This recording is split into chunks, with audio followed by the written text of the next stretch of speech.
4 ఏళ్ళు ఆగాలంటే ఓపిక పట్టాలి మరి. అరే అందరు ఉంటారు ఆ పార్టీ సార్ ఇడున్న అందరూ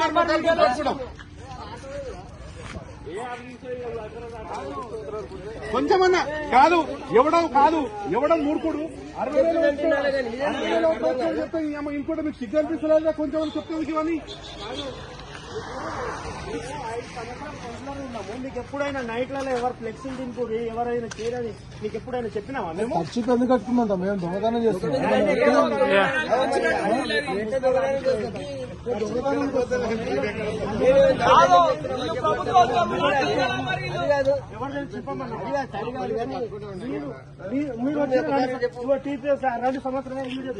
రెండు సంవత్సరాలు ఆయన వచ్చి ఎప్పుడైనా రాత్రిలో ఎప్పుడైనా ఇబ్బంది పెట్టినామా?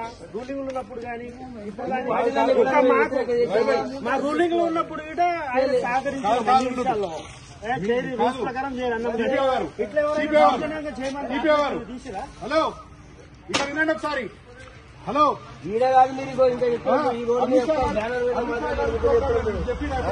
రేవంత్ రెడ్డి గారు సీఎం కాకుండా ప్రోగ్రామ్ మీకు ఎవరైనా చెప్పిరా? అట్లా మీటింగ్లు పెట్టినప్పుడు వాళ్ళు ఇట కాంగ్రెస్ వాళ్ళు మీటింగ్ పెట్టింది కదా రూలింగ్ గవర్నమెంట్ ఉన్నప్పుడు మేము ఎప్పుడైనా ఇప్పుడు ఫ్లెక్సీలు చింపూరి పీకొప్పర్ అని చెప్పినామా? కేటీఆర్ వస్తుండు మా ప్రోగ్రామ్ మేము చేసుకుంటున్నాం, దానికి మీకు పంపించి దౌర్జన్యం ఏంది? అసలు మేము ఏ పార్టీకి వ్యతిరేకం అనలే కదా, ఆ పార్టీ ఈ పార్టీ అనలేం కదా. ఎందుకంటే ఇట్లా దౌర్జన్యం చేయకూడదు కదా.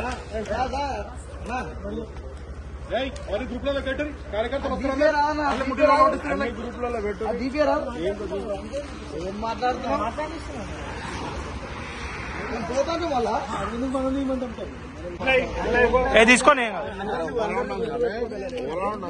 ఇప్పుడు 10 సంవత్సరాల నుంచి మేము కాంగ్రెస్ ఉన్నదైనా బీజేపీలో కాదు 10 సంవత్సరాల అయితే నీకేం కాదు. 10 సంవత్సరాల నుంచి కాంగ్రెస్ వాళ్ళదైనా బీజేపీ వాళ్ళదైనా మేము ఎప్పుడైనా తీసినామా తీపిచ్చినామా గవర్నమెంట్ రూలింగ్ లో ఉన్నప్పుడు గిట? ఈ చింపడం ఏంది, తీయడం ఏంది, దూరం చేయడం ఏంది? ఇట్లా దిగుతారు బండి చెడు బుద్ధి బుద్ధి.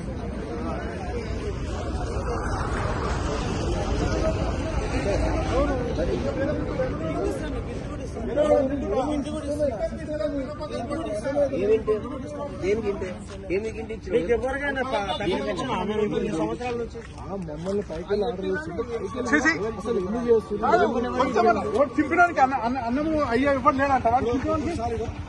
లెక్క చింపవచ్చు అట్లా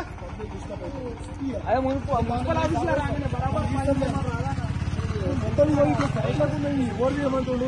అసలు ఈ సిస్టమ్ ఏందో నాకు అర్థమైతే లేదు.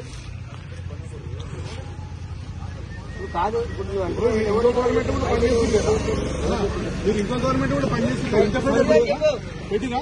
ఇంకోటి ఎన్ని రోజులు ఉంటుంది రాదా? అప్పుడు నేను చెప్పలేమా? వాళ్ళ వీళ్ళ మాటలు అధికారులు లేదో 2-3 సంవత్సరాలు వస్తారు పోతారు. వాళ్ళ మాటలని మీరు మాకు తెలియకుండా ఇట్లా చేసిరనుకో నెక్స్ట్ ఒకళ్ళు ఉంటారు.